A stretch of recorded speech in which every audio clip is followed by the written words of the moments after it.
ஸ்ரீ பர்வதத்தின் ஸ்ரீ சுந்தரி. லடாக்கில் இருக்கும் ஸ்ரீ பர்வதத்தில் நம் அன்னை இருக்கிறாள். இந்த பீடத்தின் பெயர் ஸ்ரீ பர்வதம். அம்பிகையின் வலது தல்பம் காது மடல் விழுந்த இடம். அன்னையின் திருநாமம் ஸ்ரீ சுந்தரி. அவளுடைய பைரவர் சுந்தரானந்தர். அம்மையின் வலது கால் சலங்கை விழுந்ததாக சில இடங்களில் வாசிக்கிறோம். ஸ்ரீ பர்வதமே ஸ்ரீசைலத்தில் இருக்கும் ஸ்ரீ பர்வதம். பிரம்மராம்பிகையே இந்த பீடநாயகி என்றும் கூறப்படுகிறது. இந்த தேவி ஒரு முகம், 4 கைகள், மேலிரண்டில் தாமரை, வரத அபயம், யானை வாகனம் உடையவள், வலது கால் மடித்து இடது காலை கமலத்தின் மீது வைத்திருப்பவள். நான் ஏற்கனவே பிரம்மராம்பிகை மாதாவை பற்றி எழுதிவிட்டேன். இப்பொழுது லடாக்கில் இருக்கும் அன்னையை பற்றி பார்க்கலாம். ஜம்மு காஷ்மீர் மாநிலத்தின் வடகிழக்கே லடாக் மாவட்டம். கிட்டத்தட்ட திபெத் போல 10,000 அடி உயரத்தில் உள்ள ஊர். மரம் செடி கொடிகள் கம்மி, பாலைவனம் போன்ற தோற்றம். மலைகளோ மண்மலைகள். இந்த மண்மலைகளுக்கு மிகவும் பின்னால் பனிமூடிய இம சிகரங்களையும் காண முடிகிறது. ஆக்சிஜன் குறைவு, மூச்சு விடுவதற்கு மிகவும் சிரமம். இதெல்லாம் தெரிந்தும் நான் வழக்கம் போல தைரியமாக கிளம்பிவிட்டேன். மதுரையிலிருந்து சென்னை, அங்கிருந்து ஹைதராபாத், ஜெய்ப்பூர் வழியாக ஜம்மு, ஜம்முவிலிருந்து லே. எனக்கு அங்கு எதுவும் யாரும் தெரியாததால் ஷாம்போலா என்ற ஹோட்டலில் ரூம் புக் செய்துவிட்டு அசாதாரண தைரியத்துடன் கிளம்பிவிட்டேன். என்னுடைய செல்போன் அந்த மாநிலத்தில் வேலை செய்யாது என்று தெரியும். சாப்பிட காப்பி கிடைப்பது கூட அரிது என்று தெரியும். வழக்கமான சப்பாத்திகளுடன் புறப்பட்டு விட்டேன். மனதுக்குள் லேசான ஒரு கலக்கம் இருக்கத்தான் செய்தது. விமான பயணம் வேறு ஒரு நீண்ட நெடிய முடிவில்லா பயணமாக தோன்ற ஒரு வழியாக அடுத்த நாள் காலை 11 மணிக்கு லே போய் சேர்ந்தேன். டாக்டர் கிரிஜா என்ற பிளக்கார்டுடன் ஹோட்டல் மேனேஜரே வந்து என்னை ஏர்போர்ட்டில் சந்தித்து வரவேற்றார். 4 மாதங்கள் இந்த ஹோட்டலிலும் மீதி 8 மாதங்கள் ஏர் இந்தியாவிலும் பணியாற்றுவதாக கூறியவர் நல்ல ஆங்கிலம் பேசியதால் பாஷை பிரச்சனை முதலில் தீர்ந்தது. இன்று ஒரு நாள் மட்டும் நீங்கள் எங்கேயும் போக வேண்டாம். உங்கள் உடல் இந்த சீதோஷ்ண நிலைக்கு பழக வேண்டும். மூச்சு விடுவதில் சிரமம் இருக்கும். ஆக உங்கள் அறையிலேயே ஓய்வெடுத்துக் கொள்ளுங்கள் மாஜி என்று கூறினார். ஊருக்கு ஒதுக்குப்புறமான ஹோட்டல். மரம் செடி கொடிகளுக்கு நடுவில் அமைத்திருக்கிறார்கள். மிகவும் ரம்யமாக இருந்தது. சுத்தமான அறை ஒன்றை ஒதுக்கி இருந்தார்கள். உடனே ரூமுக்கு காப்பி அனுப்பி வைத்தார்கள். மத்தியானம் சாப்பிட என்ன வேண்டும் என்று கேட்க என் சப்பாத்தி பிரதாபம் இருக்கவே இருக்கிறது. படுத்திருந்த எனக்கு மூச்சு விட மிகவும் கஷ்டமாக இருந்தது. உடனே மேனேஜரை கூப்பிட்டு அவர் செல்போனிலேயே மருத்துவராக இருக்கும் என் சகோதரிக்கு போன் போட்டு பேசினேன். 2 நாட்களுக்கு 2 வேளை கூறி அவர் அரை மாத்திரை மட்டும் எடுத்துக்கொள்ள சொன்னார். மேனேஜர் உடனே மாத்திரை வாங்கி கொடுக்க ஒரு சில மணிகளில் சாதாரணமாக மூச்சு விட ஆரம்பித்து என் அறையில் உள்ள தொலைக்காட்சி பெட்டியில் தவமாய் தவம் இருந்து தமிழ் படம் பார்த்து முடித்தேன். சாயங்காலம் அந்த மேனேஜருடன் உட்கார்ந்து ஒரு பட்டியல் தயார் செய்து கொண்டேன். என் சக்தி பீட தேடலை சொன்னதும் ஸ்பிட்டுக் மொனாஸ்ட்ரிக்கு முதலில் செல்லுங்கள், அதுதான் காளி மந்திர் என்று கூறினார். பிறகு அங்கிருந்து சிந்து தரிசனம், பிறகு சிந்துவின் பிரயாகை, பத்தர் சாஹேப் என்கிற குருத்வாரா தரிசனம். ஒரு 3 மணிக்கு திரும்பி விடலாம் என்று கூறினார். அந்த ஹோட்டலில் பணிபுரிவர்கள் எல்லோரும் மிகவும் அன்பாகவும் சிரித்த முகத்துடனும் பழகினார்கள். சராசரி உயரத்திற்கு சிறிது குறைவான உயரத்துடன் சிவந்த முகத்தில் சின்ன கண்களால் அவர்கள் சிரிப்பதே அழகு. காலை 9 மணிக்கு டாக்ஸி வந்துவிடும். டிரைவருக்கு ஹிந்தி தெரியும். உங்களை பத்திரமாக அழைத்து செல்வார் என்று மேனேஜர் கூறினார். மறுநாள் காலை சரியான நேரத்தில் டாக்ஸியில் கிளம்பி ஸ்பிட்டுக் மொனாஸ்ட்ரி, ஸ்பிட்டுக் பௌத்த மடாலயத்திற்கு கிளம்பினேன். இந்த ஸ்பிட்டுக் கொம்பா லேயின் தலைமை லாமாவின் இருப்பிடம். உள்ளூர்காரர்கள் இது காளி மந்திர் என்று கூறுகிறார்கள். ஊரில் இருந்து சில கிலோமீட்டருக்கு வெளியில் வந்தவுடன் ஒரு மலை மேல் இருக்கும் ஸ்பிட்டுக் மடாலயம் நோக்கி திரும்பினோம். நிமிர்ந்து பார்த்த எனக்கு இவ்வளவு தூரம் ஏற முடியுமா என்று மலைப்பாக இருந்தது. டிரைவர் காரை பூட்டிவிட்டு என்னுடன் கிளம்பினார். மெதுவாக ஏறுங்களம்மா, ஒன்றும் அவசரம் இல்லை என்று என்னுடன் ஏறத் தொடங்கினார். கண் முன்னே விரிந்து கிடந்த லே நகரத்தை அளந்தேன். அதிகளவில் மண்ணும் மண்மலைகளும் கண்ணில் பட்டன. காரக்கோர மலைத்தொடர்கள், தூரத்தே பனிச்சிகரங்களும் மலைகளும். இராணுவத்தினர் நிறைய மரங்களை நட்டு வைத்திருக்கிறார்கள். அதிக நீளமான ரன்வே உள்ள விமான நிலையம் இங்குதான் இருக்கிறது. மெதுவாக ஏற ஆரம்பித்ததுடன் வெயில் சுள்ளென்று அடிக்க ஆரம்பித்தது. என்னுடன் ஏறத் தொடங்கிய ஒரு விமானப்படை அதிகாரி என்னை கிடுகிடு என்று இழுத்து கொண்டு ஏறி ஸ்பிட்டுக் மொனாஸ்ட்ரி என்று எழுதியிருந்த கதவுக்கு முன்னால் கொண்டு போய் நிறுத்தினார். நிமிர்ந்து பார்த்து சிரித்து அவருக்கு நன்றி சொன்னேன். பின் மெதுவாக உள்ளே நுழைந்தேன். அங்கு உட்கார்ந்திருந்த பிட்சு லாமா என்னை மிகவும் அன்புடன் வரவேற்றார். உள்ளே நுழைந்ததும் தடுப்புக்குள் அந்த பக்கத்தில் இருந்த தெய்வங்கள் கண்ணுக்கு தெரிந்தன. பெரிய உருவங்கள், அநேக கைகள், அவற்றில் ஆயுதங்கள், முகம் மட்டும் தெரியாமல் மூடி மறைக்கப்பட்டிருந்தன. தடுப்புக்குள் நுழைந்து தெய்வங்களை தரிசனம் செய்து கொண்டேன். வைஷ்ரவணா, சிந்தாமணி, பிகிட்சே, வெள்ளை சிந்தாமணி, யமாந்தகா, தர்மராஜா என்ற பெயர்களில் முகம் மட்டும் தெரியாத தெய்வங்கள். அவர்களை வணங்கி தரிசனம் செய்து கொண்டு வெளியே வந்தால் நம் காளிமாதா என்றும் பீடநாயகான சுந்தரி என்றும் பௌத்தர்களின் பெண் தெய்வமான ஸ்ரீதேவி என்ற அம்மையையும் இது போலவே மூடி வைத்திருக்கிறார்கள். முகம் தெரியாமல் அம்மையின் தரிசனம். நல்ல வேளை மாதாவை ஒரு படம் பிடித்து பிரேம் போட்டு அங்கேயே மாட்டியிருக்கிறார்கள். அதை காட்டி என்னை வணங்க சொன்னார் அந்த பிட்சு. நான் அந்த படத்தை போட்டோ எடுத்துக்கொள்ளவா என்று கேட்டேன். அவர்கள், இல்லையம்மா, உங்கள் கேமராவின் வெளிச்சம் சூரியல் இருக்கும் எங்கள் சித்திரங்களின் வண்ணங்களை கலைய செய்யும், ஆகவே நாங்கள் படம் எடுக்க அனுமதிப்பதில்லை என்றார். அவர் சொல்லுக்கு நானும் மரியாதை கொடுத்து கேமராவை உள்ளே வைத்தேன். தை மாதத்தில் லடாக்கியர்கள் தங்கள் அறுவடை முடிந்ததும் தானியங்களுடன் வந்து இந்த தெய்வங்களை வணங்கி தங்களுடைய வாழ்விற்கும் வளத்திற்கும் படையல் சமர்ப்பித்து செல்லுகிறார்கள். அந்த விழாவின் போது மட்டுமே இந்த தெய்வங்களின் முகதரிசனம் கிடைக்குமாம். மற்ற நாட்களில் மூடியே வைத்திருக்கிறார்கள். தை மாதத்தில் ஒரு பெரிய மேளாவே நடக்கிறது.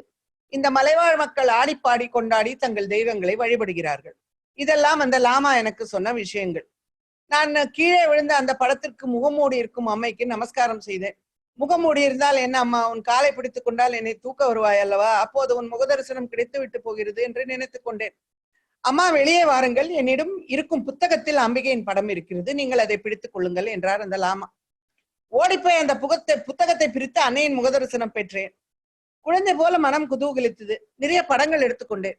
அந்த பிட்சுவும் மிகவும் சந்தோஷித்தார். பிறகு அம்பிகை ஸ்ரீதேவி உங்கள் இந்து கடவுள் அல்ல, பௌத்தர்களின் தேவி என்று அடித்து சொன்னார். இந்த ஸ்ரீதேவி இவர்களின் தேவி ஆவதற்கு முன்பு நம் சுந்தரியாக இருந்திருக்கிறாள். ஸ்ரீதேவி அழகானவள், சுந்தரி அழகானவள், என்ன வித்தியாசம் என்று தோன்றியது. பெயரிலேயே ஒற்றுமை இருக்கிறது. இருவரும் ஒருவரே அல்லது ஒருவருக்கே இரண்டு பெயர்கள். எப்படியானாலும் நம் அன்னை இங்கே குடியிருக்கிறாள். அவளை சுந்தரியாகவும் ஸ்ரீதேவியாகவும் இந்த பௌத்த மடாலயத்தில் பாதுகாத்து வருகிறார்கள் என்பது மகிழ்ச்சியாக இருக்கிறது. ஸ்ரீ சப்தம் அம்பிகையை ஒட்டி வந்ததே. பிரம்மாவுக்கு வேதம் கற்பித்த அம்பாளுக்கு ஸ்ரீ என்று பெயர். இந்த ஸ்ரீ சப்தத்துடன் சேர்த்த வித்யை ஸ்ரீ வித்யை. அம்பிகை ஸ்ரீ சுந்தரி தேவி 4 கரங்களுடன், மேலிரண்டில் தாமரையுடனும் கீழிரண்டு கரங்களில் அபயவரதங்களுடனும் காட்சி தருகிறாள். காவி வண்ண புடவை உடுத்தியிருப்பவள் இந்த அம்பிகை. ஆக சுந்தரியின் தரிசனம் எப்பேற்பட்ட அழகி! அம்புய மேல் திருத்திய சுந்தரி அந்தரி பாதம் என் சென்னியதே என்கிறார் அபிராமிப்பட்டர். அவள் தாமரையில் குடியிருக்கும் பேரழகி. அவள் ஆகாச வடிவினள், பராகாசா தகராகாச ரூபிணி, எங்கும் உறைபவள், எந்த புறப்பொருளாலும் அழகு செய்யப்படாமல் இயற்கையாகவே அழகு நிறைந்தவள். சதா காலமும் சிந்தூரம் அணிந்து மங்களகரமாக காட்சி தருபவள். சிந்தூரண விக்கிரகா, சிந்தூர திலகாஞ்சிதா, சகுங்கும விலேபனாம் என்று அன்னையை சுந்தரியாக வர்ணிக்கிறோம். சுந்தரி என்று அழைக்கிறார் பட்டர். அவள் அழகு வெள்ளம். அவளது அழகிலிருந்துதான் அனைத்து உலக அழகுகளும் தோன்றியுள்ளன. அதனால்தான் சங்கரர் அம்பாளின் துதிக்கு சௌந்தர்ய லகரி, அழகின் அலை என்று பெயர் சூட்டியுள்ளார். அது மட்டுமல்ல, நம் அன்னை ஈசனின் உடலிலேயே இருப்பவள், அவரை விட்டு பிரியாதவள். நம் மதுரைக்கு அருகில் இருக்கும் திருவெற்றியூர் அம்மனுக்கு பாகம் பெரியாள் என்ற பெயர் உண்டு. அதனாலும் அவள் சுந்தரி. அம்பாளே அழகு, அழகே அம்பாள். அம்பிகை எப்படி இவ்வளவு சுந்தரியானாள்? அவர் கருணை கடல் அல்லவா?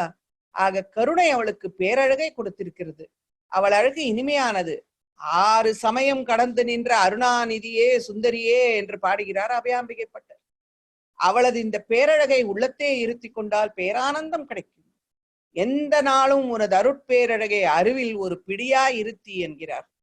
ஸ்ரீ என்ற பதத்தை சேர்ந்து அம்பிகைக்கு லலிதா சகஸ்ரநாமத்தில் அநேக நாமாக்கள் உள்ளன. ஸ்ரீ மாதா, ஸ்ரீ மகாராஜ்னி, ஸ்ரீமத் சிம்மாசனேஸ்வரி, ஸ்ரீவித்யா, ஸ்ரீகரி என்றும் ஸ்ரீமத் திரிபுர சுந்தரி என்பவும் அந்த நாமாக்கள். மூவுலகங்களிலும் அழகானவள் நம் தேவி. ஆக ஸ்ரீக்கும் சுந்தரிக்கும் வித்தியாசமே இல்லை. நம் தேவியே ஸ்ரீ, அவளே சுந்தரி. தனுச்சாயாபிஸ் தேதருண தரணி ஸ்ரீசரணபிர் என்கிறார் ஆச்சாரியர். உதய சூரியனை போன்ற அழகுடையவள் தேவி. சௌந்தர்ய லகரின் 42வது ஸ்லோகத்தில் இருந்து ஆச்சாரியார் தேவியின் தலைமுதல் கால்வரையில் அவளது அழகை வர்ணனையாக படைத்திருக்கிறார். தசமகா வித்யைகளில் ஒரு வித்யான அன்னை கமலாத்மாவின் துவாதச நாமஸ்துதி. ஸ்ரீதேவி என்று ஆரம்பித்து லோகசுந்தரி என்று முடிவடைகிறது. முதலாவது நாமம் ஸ்ரீதேவி, 12வது நாமம் சுந்தரி. ஆக ஸ்ரீதேவியும் சுந்தரியும் நம் அம்பிகையே தான். தங்க முகத்தழகி, தரையில் வந்த முத்தழகி, பொன்னை உருக்கிவிட்ட பூ போல கட்டழகி, செக்கச் சிவந்தழகி, சித்திரம் போல பெட்டழகி. எங்கோ படித்த இந்த பாடல் ஞாபகம் வந்தது. நமது கருவிலி கஷேத்திரத்தின் அம்பிகையின் பெயர் சர்வாங்க நாயகி, சர்வாங்க சுந்தரி. அம்பிகையின் திருவுருவம் மிகவும் பெரியது, அழகானது. அவளது சன்னிதானமே திவ்ய சன்னிதானம் என்று அழைக்கப்படுகிறது. நம்மை இனி ஒரு தாயின் கருவில் உதிக்காமல் தன்னுடன் சேர்த்து கொள்ளும் சுந்தரி, சர்வலோக நாயகி, சர்வாங்க சுந்தரி, சாட்சாத்காரணி, சாயுஜ ரூபிணி. லேயில் குடியிருக்கும் அம்பாளின் பெயர் மஞ்சுஸ்ரீ என்று ஏற்கனவே என்னிடம் ஒருவர் கூறியிருந்தார். மஞ்சு பனி, பனியரசனின் மகள் அல்லவா? ஹிமவானின் மகள் மஞ்சுஸ்ரீயாக இல்லாமல் வேறு யாராக இருக்க முடியும்? சரியான காஷ்மீரத்தில் இமயமலைச்சாரலில் மஞ்சுஸ்ரீ தானே இருக்க முடியும். மஞ்சாடும் மலை மங்கை மணாளனே என்கிறார் அப்பர் சுவாமிகள். அவள் சுந்தரி, ஸ்ரீதேவி, மஞ்சுஸ்ரீ எல்லா நாமாக்களும் சேர்ந்தாலும் அவள் அனைத்தும் நம்ம அம்பிகையை குறிப்பவையே. ஆக மொத்தம் லடாக்கின் சுந்தரியை, சுந்தரமான சூழ்நிலையை சந்தோஷமாக தரிசித்தாயிற்று. அந்த லாமாவுக்கு என் ஆத்மார்த்தமான நன்றியையும் நமஸ்காரத்தையும் சொல்லிவிட்டு வெளியே வந்தேன். மெதுவாக கீழிறங்கி அங்கிருந்து 10 கிலோமீட்டர் மேலே பயணித்து பத்தர் சாஹேப் என்ற குருத்வாராவை அடைந்தேன். முழுக்க முழுக்க இராணுவத்தின் கட்டுப்பாட்டில் இருக்கும் அருமையான சீக்கியர் கோவில். சீக்கிய குருவான குரு கோவிந்த் சிங் லடாக் வந்து இந்த இடத்தில் குடியிருந்த ஒரு ராட்சதனை தன் பிரார்த்தனையால் விரட்டி அடித்த நினைவாக கட்டப்பட்டிருக்கும் கோவில். எல்லாருக்கும் டீயும் பிஸ்கெட்டும் தருகிறார்கள். மிகவும் சுத்தமான கோவில். அங்கிருந்து 20 கிலோமீட்டர் தாண்டி சிந்து நதியின் தரிசனம். சிந்துவை நாம் நமது தேசத்தில் லேயில் மட்டுமே தரிசிக்க முடியும்.